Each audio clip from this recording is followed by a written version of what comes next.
Bonjour à tous. Encore une petite vidéo d'actualité. Voilà, comme j'essaie d'en faire une par semaine. J'ai dit ici 2017, donc toujours dans la perspective des élections de 2017. J'essaye de faire des petites vidéos de commentaires sur l'actualité, euh, toujours en prenant, on va dire, l'actualité politique comme prisme, essayer de décliner tout ça et d'avoir un débat, j'espère assez élevé. En tout cas contribuer à un débat, je l'espère, assez élevé pour 2017, étant donné qu'il aura des pâquerettes. Ah, vous avez tous vu peut-être l'émission avec David Pujadas et Léa Salamé sur France 2 cette semaine, avec Nicolas Sarkozy. Voilà. Donc c'était une émission, dire comme toutes les émissions politiques de cet acabit, pathétique. Voilà. Je pense que c'est le mot qui résume le mieux. On a vu un Sarkozy pathétique, un Sarkozy vraiment has-been, essayer de, de, de, de revenir sur le plan de la scène. C'était vraiment, j'en avais presque pitié pour lui, quoi. C'est vraiment, c'était. Enfin, moi, je sais pas ce que vous en pensez, mais bon, c'était vraiment. On a Sarkozy là qui essaie de se démener avec ses casseroles et tout son passif. Enfin bon, c'était pitoyable et ça mérite même pas d'être d'être commenté, quoi. Ça n'a aucun intérêt vraiment. Non, moi je voulais revenir sur quelque chose d'autre qui s'est passé cette semaine dans le débat politique et qui pour moi prend plus une dimension sociétale parce que je pense que c'est quelque chose dont il faut parler aujourd'hui. C'est important aussi, c'est la question de l'IVG, hein, de l'avortement. Le débat sur l'avortement est revenu sur le devant de la scène avec la ministre Laurence Rossignol qui s'illustre par les coups d'éclat qu'elle peut donner, les petites phrases, etc. Elle a l'habitude de ça. Et là, on l'a vu encore s'illustrer avec une déclaration sur un projet de loi qui est en train de se mettre en place pour renforcer le droit à l'IVG, comme elle prétend le dire, et en disant, bah, on va pour lutter, on va dire, enfin pour renforcer le droit à l'IVG, on va lutter contre tous les sites qui prétendent sur Internet, les sites sur Internet qui disent que l'IVG, il faut faire attention, il faut restreindre le droit à l'IVG parce que c'est dangereux, etc. En tout cas, qui incitent les jeunes filles à réfléchir avant de prendre différents contraceptifs ou d'avorter. Voilà, parce qu'effectivement, il y a des risques. Alors, je vais venir déjà sur Laurence Rossignol. C'est un personnage déjà qui était bien connu. Moi, je me souviens qu'il y a quelques années, elle avait dit, je crois que c'était au moment du mariage pour tous, ou cette période-là, je crois à peu près, peut-être un peu plus tard, elle avait dit que comment elle avait dit ça? L'enfant n'appartient pas à la famille, n'appartient pas aux parents, c'était quelque chose comme ça, mais à la République, ou à l'État. Bon, écoutez, ça c'est une conception, je dirais très... Vous savez, il y a des intégristes partout. Vous avez les intégristes religieux, vous avez les intégristes chrétiens, les intégristes juifs, les intégristes musulmans, et puis il y a les intégristes laïcs, qu'on appelle aussi les laïcards. Voilà. Mais c'est la même forme d'intégrisme. C'est-à-dire, et là, Laurence Rossignol en est un excellent spécimen. Voilà. Laurence Rossignol, c'est quelqu'un qui est dans le républicanisme absolu. En vérité, c'est l'idéologie franc-maçonne absolue. Et là, encore une fois, sur l'avortement, on est encore dans cette posture absolument sur le plan sociétal qui se veut toujours faussement progressiste. Voilà, je vais venir sur la question de l'avortement et de donner ma position aussi. Moi, je suis pas contre l'avortement en soi, hein. C'est bien qu'effectivement, dans un sens, et moi, c'est vraiment progressiste, quand on a eu certains accidents de la vie qui font qu'on se retrouve avec une grossesse non désirée pour des jeunes filles ou des moins jeunes, pardon. Et donc, à partir de là, c'est normal qu'il y ait des moyens contraceptifs ou des recours à l'avortement. Il n'y a vraiment pas d'autres moyens pour empêcher cette grossesse non désirée, pour empêcher effectivement il y a un enfant non voulu naisse dans des conditions parfois qui risquent de le perturber dans sa vie d'enfant et sa vie d'adulte. Voilà. Donc effectivement là il y a il y a une vraie volonté progressiste dans l'avortement. Maintenant le problème c'est l'avortement de masse. Voilà, c'est ça qui pose problème parce que l'avortement de masse, euh, je vais citer le livre d'Alain Soral, dans l'abécédaire de la bêtise ambiante. Alors il écrivait ça, je sais plus en quelle année, c'était je regarde. ça doit être début des années 2000, hein, donc ça, oui, ça fait plus d'une quinzaine d'années, à peu près. Ah, je regarde. Ah non, 2008, ouais, non, c'est 2008. Ouais, 2008, mais 2008, c'est le recueil, donc ça doit dater un peu plus tôt, mais bon, je sais pas. Bref. Alors, sur l'avortement, justement, j'ai perdu la page. Voilà, donc il écrivait à ce moment-là, 210 000 avortements par an en France pour 720 000 naissances, soit 30% des futurs enfants qui passent à la poubelle. Un chiffre en hausse constante malgré 35 ans de contraception remboursée par la sécurité sociale. Voilà.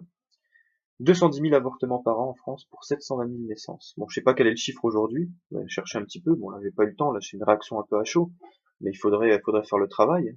Il y en a certains qui le font, hein, mais très bien. Mais rien que ce chiffre-là, déjà, même s'il date d'il y a quelques années, il est déjà alarmant.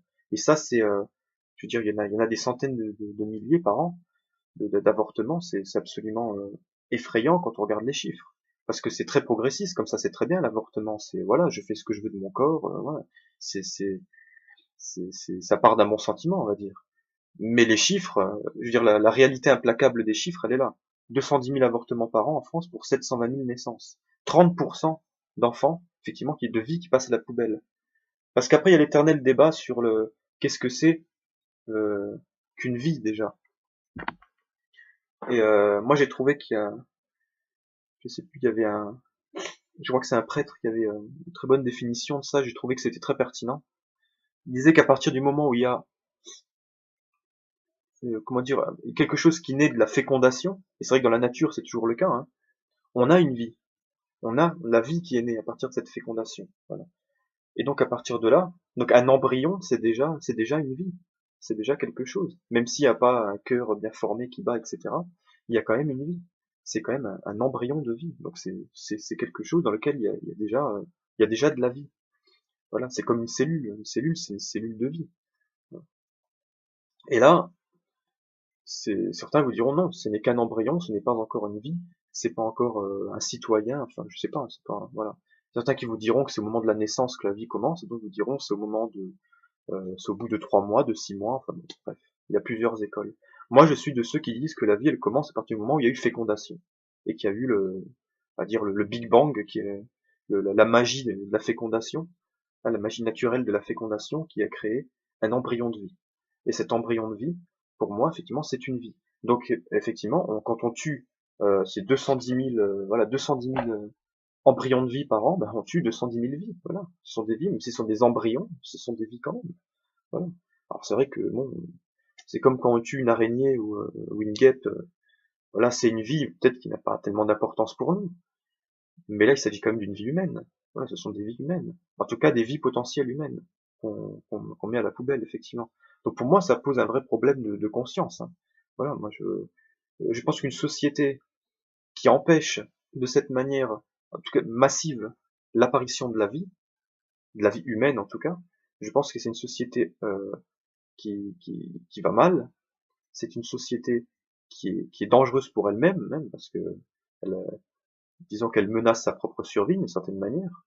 Bon, il n'y a pas que la question de l'avortement qui menace notre propre survie, mais c'est un des facteurs en tout cas, hein, qui peut mener à notre déclin. Donc il faut vraiment réfléchir à ça. Alors restreindre le droit à l'avortement, moi je suis pas contre, hein, parce qu'effectivement il y a beaucoup trop d'avortements aujourd'hui. Il y en a beaucoup trop. Le droit, c'est bien qu'il y ait le droit à l'avortement, mais là c'est trop. Le droit, vous savez, un droit, parce que Laurence Rossignol, en tant qu'intégriste de la pensée républicaine et maçonnique, son but, c'est effectivement d'élargir le plus possible l'avortement. C'est qu'il y a de plus en plus de gens qui avortent, ou qui adoptent des mœurs déviantes, enfin bon, ce qu'on veut, voilà, c'est ça. C'est son objectif. C'est une personne seulement qui est dans une idéologie de destruction. Voilà. Moi, je suis dans une idéologie plutôt de construction, de préservation de l'espèce, voilà, de l'espèce humaine.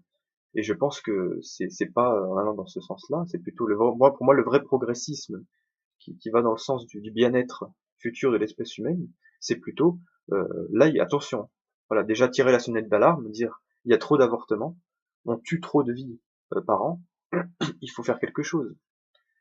parce que là, ça va poser problème. Alors, bon voilà, trop d'avortements tue l'avortement. Voilà, on peut résumer ça comme ça. Mais surtout, je pense que, voilà, encore une fois, par rapport à Internet, comme quoi c'est un coup d'épée dans l'eau ce que fait Laurence Rossignol, parce que déjà, qu'est-ce qu'elle veut restreindre sur Internet? Interdire des sites. Là, on est plus dans une politique progressiste, mais dans une politique plutôt de restriction des droits, parce qu'on a le droit de s'exprimer, de dire ce qu'on veut sur Internet. Ah, c'est la moindre des choses. Et y compris justement en plus d'une démarche qui est plutôt bienveillante, je dirais, c'est-à-dire de prévenir les jeunes filles et de dire attention aux dégâts sous l'avortement. Et là, bon, je vais conclure là-dessus, mais j'invite euh, les gens qui s'intéressent à la question de l'avortement ou qui ont encore des doutes sur cette question, parce que c'est vrai que c'est pas simple d'avoir une position. Moi j'ai mis longtemps à avoir cette position-là. Avant, je savais pas quelle position avoir sur l'avortement. Ça me gênait, quoi. Et surtout, en plus, je viens de milieu d'extrême gauche, tout ça, donc c'est particulier. Dans les milieux d'extrême gauche, si vous n'êtes pas pour l'avortement, vous êtes un facho, quoi. Donc c'est pas évident d'avoir une position tranchée, parce qu'après on sait pas quoi dire. Maintenant, j'ai cette position tranchée, mais mais argumentée surtout. Mais pour ceux qui veulent justement avoir plus d'éléments, je vous invite à voir. Il y a beaucoup de reportages qui traînent sur Internet, notamment sur des femmes qui ont eu recours à l'avortement et qui en témoignent. Et on se rend compte qu'il y a beaucoup de femmes qui en restent euh, fortement affectées de ce recours à l'avortement, parce qu'elles ont vraiment le sentiment d'avoir tué, d'avoir fait un infanticide. C'est ça le truc. Et c'est extrêmement perturbant pour Vous savez que l'homme, bon, même si c'est le seul animal, enfin le seul être vivant, on va dire, capable de tuer de sang-froid un être de sa même espèce, comme il disait, ça c'est l'étude de Lorenz, bon voilà, j'ai pas digressé là-dessus. Euh, L'infanticide, ça reste quelque chose qui n'est pas normal, je dirais, du point de vue de l'être humain. Un être humain, il est capable de tuer, je sais pas moi, son frère, son prochain, oui, mais il n'est pas capable de tuer sa progéniture, surtout une mère tuer son propre enfant.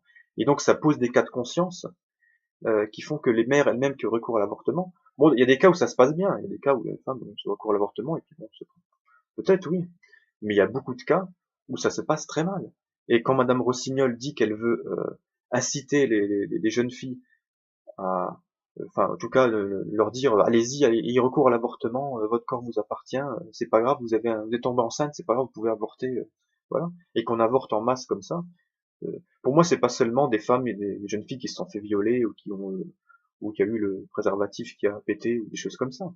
C'est vraiment des femmes qui font le choix délibéré en disant oh j'ai pas envie d'avoir un enfant maintenant, oh ça va me faire grossir, de toute façon j'ai pas envie d'avoir d'enfant, etc. Je veux une vie professionnelle et affective épanouie, voilà. Donc j'avorte, voilà. Non, c'est pas une question de choix comme ça. On a une responsabilité en tant qu'être humain et chaque individu a une responsabilité devant l'éternel et devant la vie, devant la nature. Et cette responsabilité, on doit l'assumer jusqu'au bout.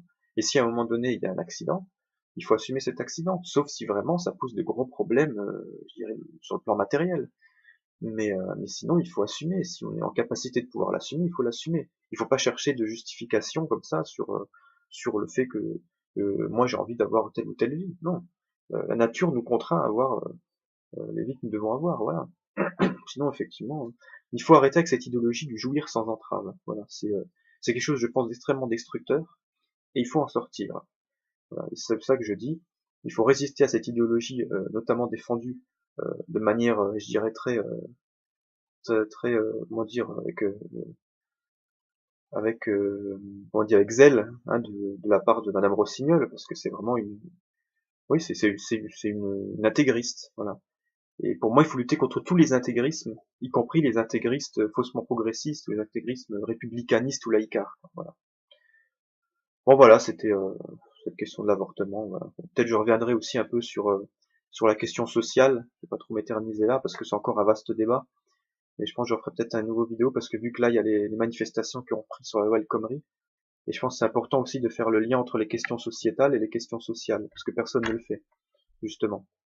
Et moi, j'ai essayé de le faire. J'ai à la fois d'apporter un éclairage sur les questions sociales, une réflexion aussi progressiste sur les questions sociales, mais aussi toutes les questions sociétales et mettre en lien et montrer que n'est pas, enfin, le clivage droite-gauche qu'on nous propose aujourd'hui en vérité est une escroquerie et on peut en sortir, hein, parce que on peut avoir des positions qui semblent contradictoires sur ces questions-là. Voilà. Donc, parce que moi, par exemple, je suis contre la loi El Khomri, mais ouais, je suis contre l'avortement de masse aussi. Voilà. Alors que pourtant, je veux dire, c'est vrai que dans les milieux d'extrême gauche ou même de gauche modérée j'ai l'habitude de fréquenter, pour eux, c'est pas compatible d'avoir ces deux positions-là. Hein. Donc, moi, je vais essayer de fédérer tous les gens qui pensent que si c'est compatible, on peut être contre l'avortement de masse, on peut être pour limiter l'avortement, et puis contre la loi El Khomri, plutôt pour un progrès social, de meilleures conditions de travail pour les ouvriers, pour les travailleurs en général. Voilà. Bon, bref, je m'arrête là pour aujourd'hui. Le débat est lancé, et puis à la prochaine pour une prochaine vidéo d'actualité ou pour prochain livre, on verra d'ici là. Au revoir.